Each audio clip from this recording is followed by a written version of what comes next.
Pagtawag ka ng pansin yun. Tawag ng pansin ka? Kung ka pala, pwede ka mamreno, wala ba mreno? Eh, wala, pero.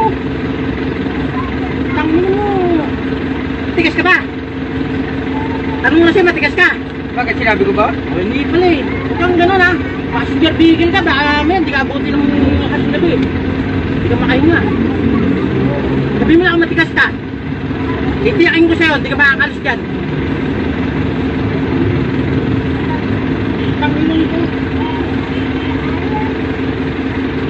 Kasi yung pagpapanayon nyo ha, passenger vehicle nyo. Wala naman yung pagmamalaki ng tangin mo eh. Mamalaki lang kung may pera, wala ka naman ng pera eh. Ano lang ito? Kala ka daw, sinapa ako yun.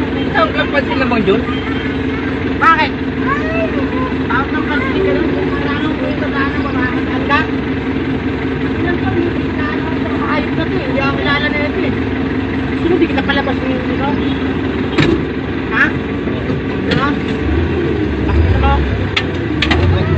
Oh. Isa lang makasabi sa'yo, hindi ka lang pasensya, tapos Oh, pasensya ka. O yun! Isa lang payo ko sa'yo, huwag ganun, passenger vehicle yun. Passenger vehicle yun, huwag ganun ba sa passenger vehicle, dapat Pasensya na. driver. Oh, pasensya na.